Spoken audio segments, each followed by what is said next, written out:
Hi everyone, I'm here with my coffee again. Um,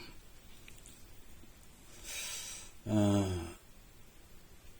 this video is going to be from my awakening to being a conscious man, because the word woke has been misused so long now, because I see a lot of so-called woke people that still are sleeping because they haven't done their internal work, and blaming the governments still, instead of looking at themselves and saying, hey, I voted in these people into the governments, so I'm also guilty of the crimes they have committed, but we can't see it because we are trapped in a 3D matrix. So my journey began back in 2016 with my spiritual awakening. It was a rabbit hole like nothing else. I was helping out a dear friend of mine, an ex-girlfriend, and because she channeled down a text, a long text, and she was asking me about these places because she goes into automatic writing in English and she doesn't know English writing that well, so I had to be the detective and look up those different names and spots and the mythology of certain entities, and that got me into the rabbit hole big time. So my spiritual awakening was also outside awakening. I woke up from believing the lies of the government, the newspapers, and so on, because I can see the connection. I connected the dots doing this detective work, and the biggest rabbit hole was actually the Anunnaki connection with the Freemason, Illuminati's, secret societies, because everything arrives from the old mystic schools back in Egypt, created by the sons of the royal Anunnakis, or sages that had the secret knowledge that we call Gnosticism today, or the natural laws. And I shared a quote the other day, a picture on Facebook. God didn't create religion, God created man. Man created religion based upon those mystical schools to divert us from the real truth. That's my thoughts on the feelings, because I don't disrespect, I want to be clear about this, because I don't want to disrespect any believers of any kind of church or religion or belief system, because we are different. We need different types of connection to the source, and I totally respect that, because who am I to judge? Because like Jesus said, who without sin cast the first stone, and I like that because I believe my interpretation of the word sin is flaws, because I'm not flawless. I have my flaws, my behavior and underlining judgmental attitude about something. It's all coming up to the surface now in these times, so I can't hide anymore. These things are coming up, so I can't hide anymore. So yeah, so that's my main work right now, looking at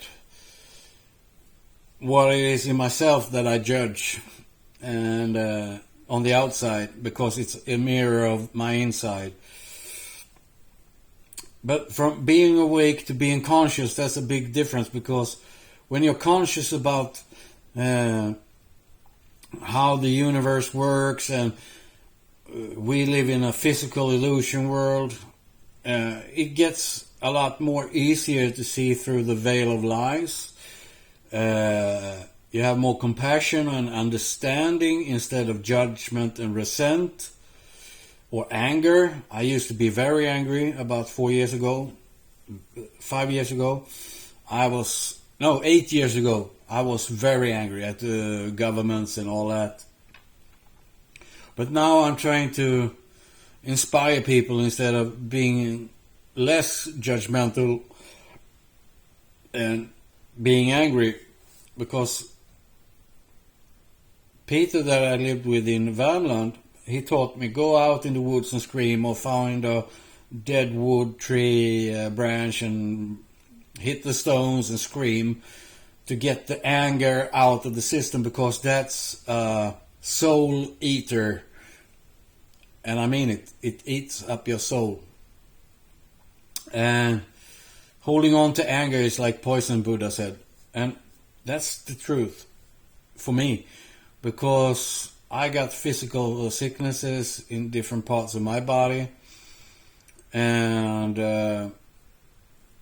I don't call me a woke person now. I call myself a conscious person. Because consciousness is eternal.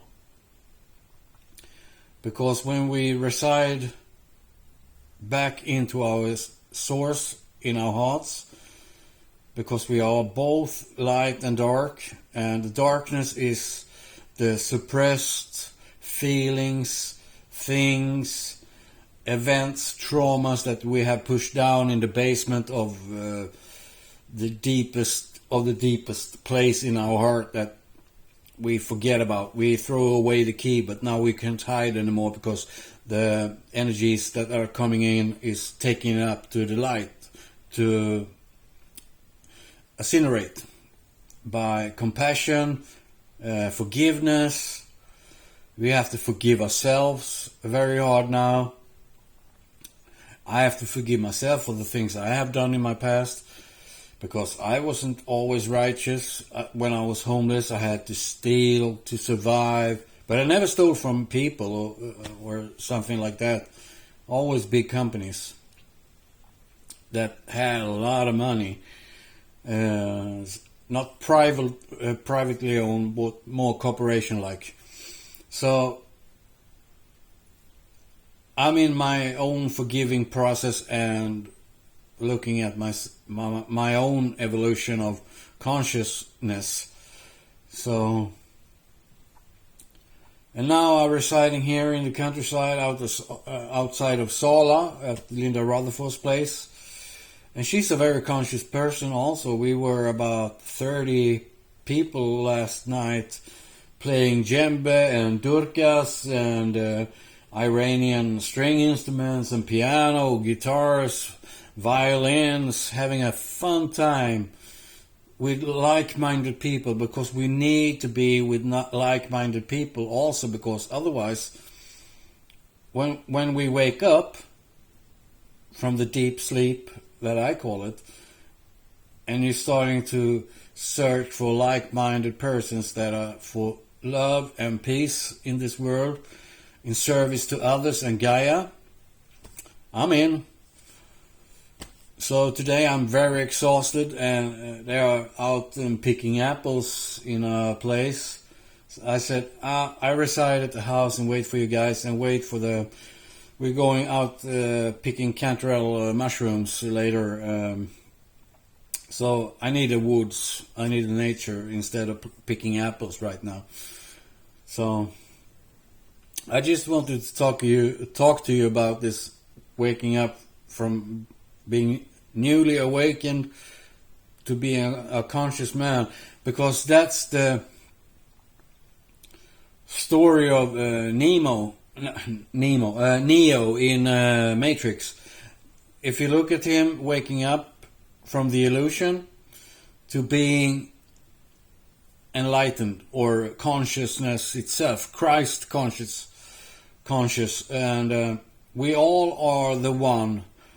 There is no savior that's higher than us out there, unless we put them on the pedestal and think they are better or bigger. That's our hurt ego talking. So, yeah.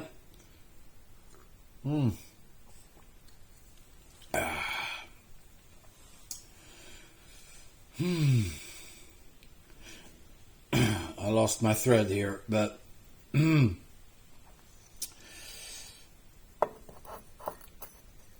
I think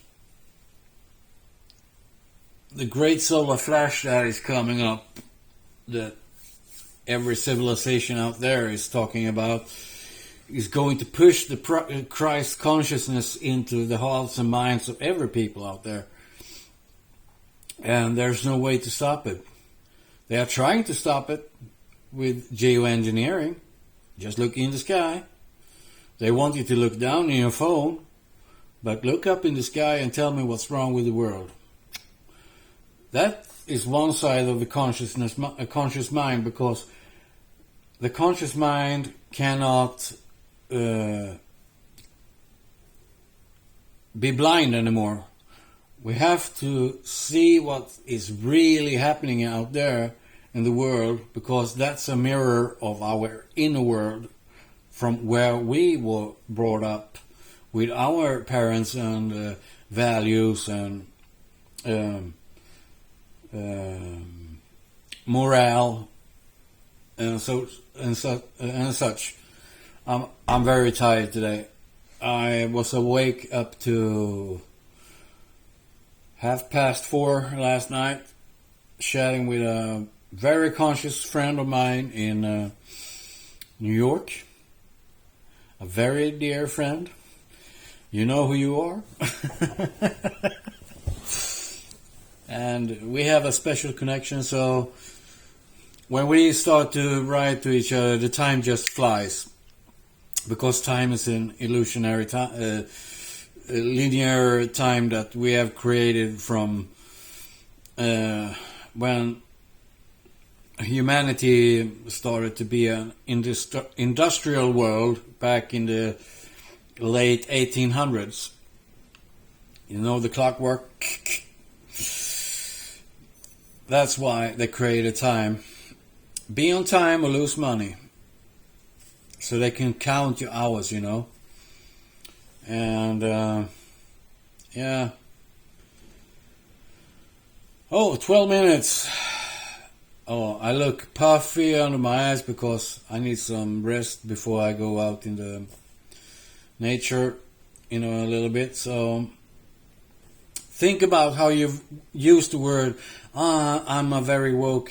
But if you don't have done the real spiritual work with yourself and studied the ancient texts of Gnosticism or the mystic schools, you're missing out big time. I highly recommend Mark Passio from America, Philadelphia. Watch his channel. It's awesome.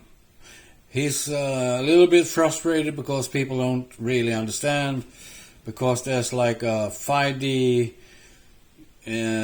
love and light, la la land going out, and don't look at the bad things, because they are using the natural laws against us. So they know how the universe is working and how to program us. That's how you become conscious.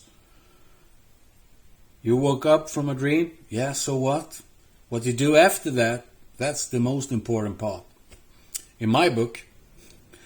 And I'm gonna finish my coffee now and close my eyes and meditate with some great music in my headphones, and just enjoy the day with the rest of the gang before I go home later this evening. And love to you all. Aho.